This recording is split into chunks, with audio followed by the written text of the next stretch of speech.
Dear students, आज हम बात करने जा रहे हैं एक डिजीज की जो कि सेक्स लिंक्ड रिसेसिव डिजीज है। और जब भी आपको पता है कि जब भी हम बात करेंगे सेक्स लिंक्ड की, तो इसका मतलब है सेक्स क्रोमोसोम्स से रिलेटेड होगी, मतलब वो जीन्स सेक्स क्रोमोसोम्स पर होगी। दूसरा, अगर ये रिसेसिव है तो आपको एक चीज पता है जो कि मैं पिछले वीडियो में आपको बता चुका हूं कि ये जनरेशंस को भी स्किप कर सकती है। And the important one is that for a recessive, that is sex linked recessive gene, unaffected individual में प्रोड्यूस अफेक्टेड चिल्ड्रन। ये बहुत इंपॉर्टेंट है कि अगर मान लीजिए पेरेंट्स अनअफेक्टेड हो तो चिल्ड्रन अफेक्टेड हो सकते हैं। तो इन चीजों को आप माइंड में रखिए, तब जाकर के हम इस टॉपिक को कर पाएंगे। तो सबसे पहले मैं आपको बताऊं, हीमोफीलिया, इसका दूसरा नाम है ब्लीडर्स डिजीज। अब इसे क्यों ब्लीडर्स डिजीज कहते हैं? सबसे पहले तो ये बात करते हैं कि इसे ब्लीडर्स डिजीज क्यों कहते हैं। क्योंकि एक बार अगर ब्लड एक्सपोज हो गया तो उसमें क्लॉटिंग नहीं होगी। That is, blood once exposed मतलब कट लग गया, does not clot.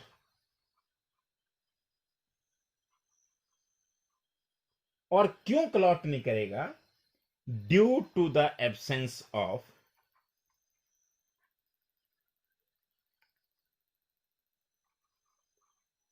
Anti hemophilia globulin.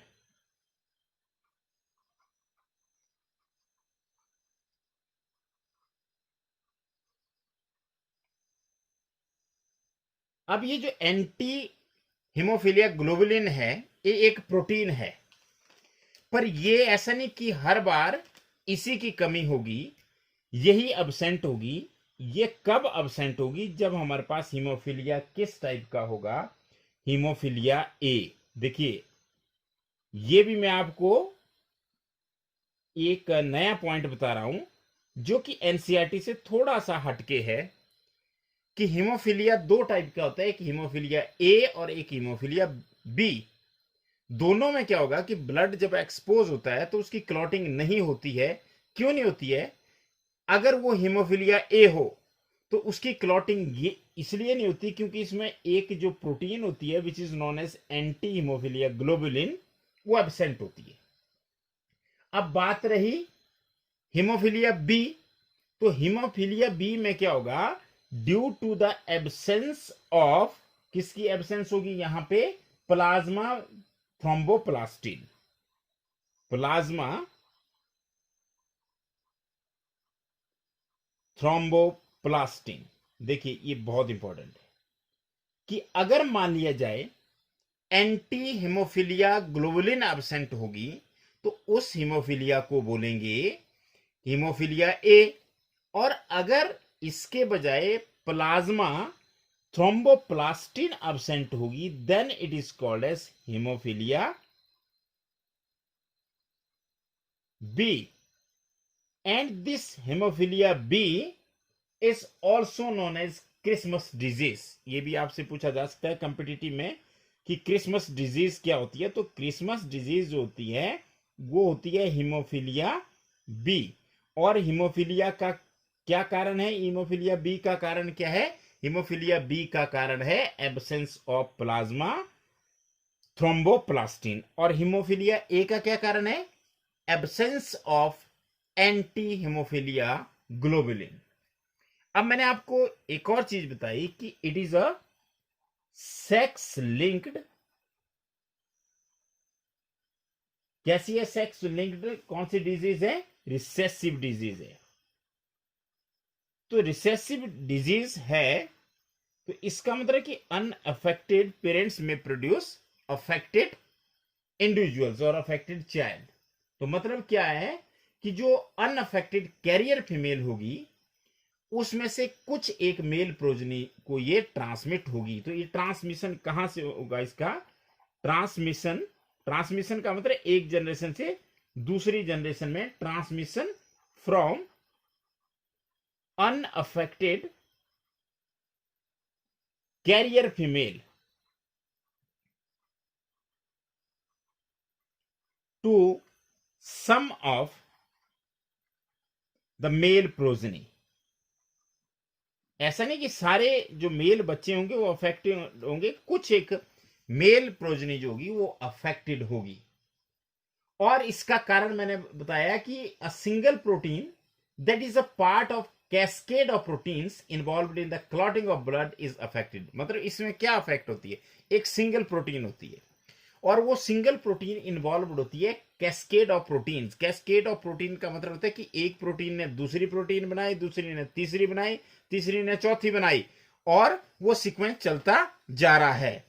इसको बोलते हैं कैस्केड। कैस्केड का मतलब क्या हुआ कि एक से दूसरा बनेगा और उस दूसरे से फिर तीसरा बनेगा। तो जब एक एब्सेंट होगी तो अगली बार नहीं बनेगी, अगली बार नहीं बनेगी तो उससे अगली नहीं बनेगी और क्लॉटिंग का प्रोसेस ही रुक जाएगा, वो नहीं होगी।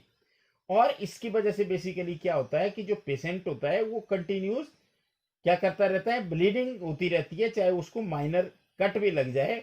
और वो क्या कर सकता है, वो एक स्मॉल कट से भी, माइनर कट से भी उसकी डेथ हो सकती है क्योंकि उसमें ब्लड लॉस बहुत ज्यादा होगा। और अगर इसमें मैं एक आपको एग्जाम्पल बताऊं, एक बहुत, ये जो डिजीज है इसने बहुत सारी रॉयल फैमिली को अफेक्ट किया है, तो मैं एक नाम बता रहा हूं आपको।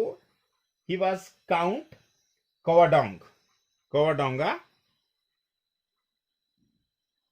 ये क्या थे, ये थे सन, किसके son, son of king Alphonso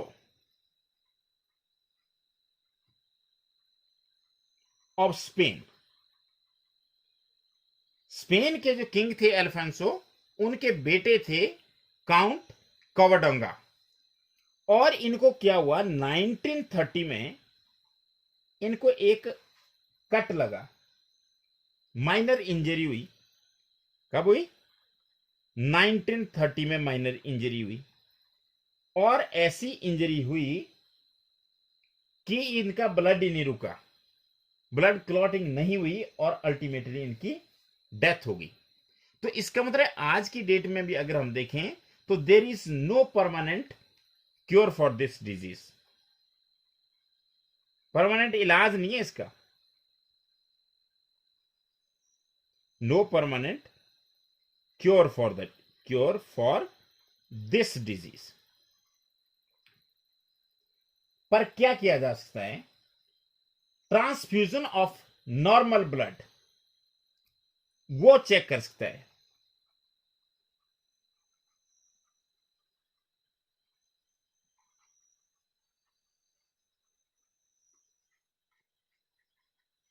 वो चेक कर सकता है किसको, ब्लीडिंग को चेक कर सकता है।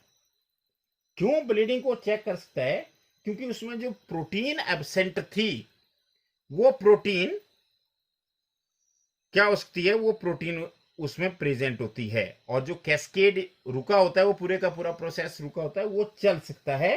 पर पूरी तरह से इसको ट्रीट करना पॉसिबल नहीं है। जैसे मैंने भी आपको बताया कि जो एंटी हीमोफिलिक ग्लोबुलिन होती है, या इसको एंटी हेमोफिलिया ग्लोबुलिन भी कहते हैं।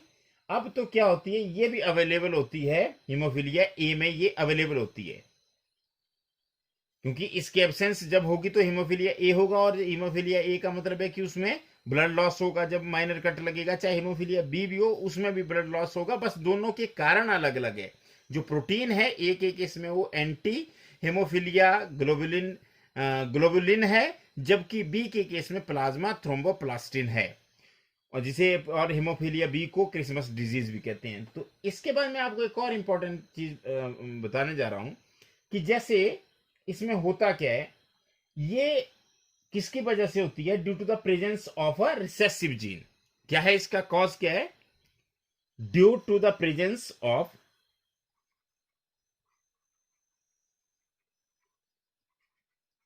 Recessive gene. अब जो रिसेसिव जीन है वो कौन सा होगा, रिसेसिव जीन, उस रिसेसिव जीन को बोलते हैं स्मॉल एच। और ये कहां पे होता है, it is carried by x chromosome, आपको होता है x is a sex chromosome, और इस एक्स क्रोमोसोम पे होता है ये जीन, कौन सा जीन होता है, एच, जिसे हम बोलते हैं स्मॉल एच कहते हैं। अब इस केस में क्या होता है, फीमेल जो होती है, फीमेल या तो अनअफेक्टेड होती है या कैरियर होती है। देखिए जैसे ये मान लीजिए, अब मैं आपको एक कारण भी बताता हूं, ये देखिए ये एक्स एच और एक्स, ये देखिए ये फीमेल है, एक्स एक्स आपको होता है उसके सेक्स क्रोमोसोम में, तो ऐसी फीमेल को बोला जाता है carrier female, and carrier female is unaffected, ये हेमोफिलिक नहीं होगी। अब क्यों नहीं होगी, क्योंकि मैंने आपको बताया कि it is a sex linked recessive gene. अब आपको पता है कि ये तो रिसेसिव है, तो ये तो डोमिनेंट है, तो अगर डोमिनेंट होगा तो उसका इफेक्ट, उसका जो एक्सप्रेशन है वो नहीं होगी, तो इसकी एक्सप्रेशन को ये डोमिनेंट वाला रोक देगा, because haemophilia is a sex linked recessive disease, तो इसलिए फीमेल को होने के चांस नहीं है। अब आप कहेंगे क्यों नहीं है चांस, देखिए ऐसे तो हो सकता है, अगर मान लिया जाए दोनों पे एच हो, दोनों ही क्रोमोसोम पे वो जीन हो, हीमोफीलिया का जीन हो, तो हां इसको हो सकती है बीमारी। पर ये जो कॉम्बिनेशन है it is a lethal combination, lethal का मतलब होता है कि डेथ पक्का है इसकी, या डेंजरस कॉम्बिनेशन जिसे हम कहते हैं, ये हानिकारक कॉम्बिनेशन है। तो इस केस में क्या होगा, अगर मान लिया जाए ये हो भी गया तो वो ज्यादा टाइम तक वाइएबल नहीं रहेगा। मतलब वो क्या है, such female generally die before the birth because the combination of two recessive genes is lethal. दो रिसेसिव जीन अगर आ जाए तो वो कॉम्बिनेशन लेथल है, इसलिए ये क्या कर जाएगी, ये जो फीमेल चाइल्ड होगा it will die before birth, पहले ही मर जाएगा, जो फीटस की ही डेथ हो जाएगी। क्लियर, तो इसलिए फीमेल को होने के चांस नहीं है। फीमेल या तो नॉर्मल होगी या वो कैरियर होगी। कैरियर देखना, जब दो में से एक में हो तो कैरियर, दोनों में हो तो नॉन बाइएबल, नॉन बाइएबल का मतलब कि वो जीवित नहीं रहेगा, वो मर जाएगा। लेकिन मेल इसके केस में क्या कर रहा है, मेल इसमें दिख रहा है, मेल में ये लक्षण आएंगे। क्यों, जैसे देखिए ये एक्स पर ही होता है, ये वाई है, तो यहां पर क्या होगा, जो मेल अफेक्टेड होगा, क्यों होगा, in case of male a single gene for the defect is able to express itself as the Y chromosome is devoid of any such gene, क्योंकि वाई में तो ऐसा होता ही नहीं, तो इसलिए वाई एक्स को सप्रेस नहीं कर सकता। वहां पर एक्स पे हो सकता है पर वहां एक्स डोमिनेंट है इसलिए उसको सप्रेस कर रहा है, लेकिन वाई के ऊपर ऐसा कोई जीन नहीं होता इसलिए उसको वो सप्रेस नहीं कर सकता। तो ये वाला जो मेल होगा इसको बोलेंगे हीमोफिलिक मेल। तो ये है हमारे पास हीमोफिलिक मेल। अब देखिए, हम अगर इस हीमोफिलिया की बात कर रहे हैं और हीमोफिलिया में एक रॉयल फैमिली है यूरोप की, उसकी बात ना हो तो ये टॉपिक हमारा पूरा नहीं होगा। और वो कौन थी, वो थी क्वीन विक्टोरिया। अब क्वीन विक्टोरिया की फैमिली में ये बीमारी थी और ये माना जाता है कि क्वीन विक्टोरिया से पहले वाली जो जनरेशन थी उनमें बीमारी थी नहीं। तो इसका मतलब है या तो एक क्वीन विक्टोरिया में हुई या क्वीन विक्टोरिया के फादर में हुई। You know that the ancestors of this queen Victoria did not possess this disease. It appears that gene for hemophilia developed either in the germ cells of her father or herself through mutation। या तो उसके father के germ cells में हो गया या उसके germ cells में हो गया क्वीन बैक्टीरिया के म्यूटेशन के थ्रू। और क्योंकि ये सेक्स लिंक्ड थी इसलिए इसमें क्रिस क्रॉस इनहेरिटेंस होगी और उसकी फैमिली में ये चलेगी, उसमें ट्रांसमिट होती गई। तो एक चीज आपने ध्यान रखना कि जो फैमिली पेडिग्री है क्वीन विक्टोरिया की उसमें बहुत सारे हीमोफिलिक डिसेंडेंट्स थे। क्यों डिसेंडेंट थे, बिकॉज दिस क्वीन विक्टोरिया और queen Victoria was carrier of this disease, तो कैरियर थी इस डिजीज की। क्लियर, तो इसलिए इस बीमारी को कहते हैं हीमोफिलिया। और मैंने आपको एक चीज और बता दी कि हीमोफिलिया को बोलते हैं ब्लीडर्स डिजीज। क्यों बोलते हैं ब्लीडर्स डिजीज, मैं रिपीट कर रहा हूं आप टॉपिक को, और फिर आने वाले वीडियो में हम कुछ क्रॉस भी करेंगे कि उन क्रॉस के बेसिस पे बताएंगे कि कैसे ये कहाँ को ट्रांसमिट होगी। Haemophilia is known as bleeders disease because blood once exposed does not clot due to the absence of a particular protein, and that protein is a part of the cascade of protein involved in the clotting of blood. But this protein is different in hemophilia A and hemophilia B. In case of hemophilia A, the protein absent is anti-hemophilia globulin, while in case of hemophilia B, it is you can say it is plasma thromboplastin which is absent.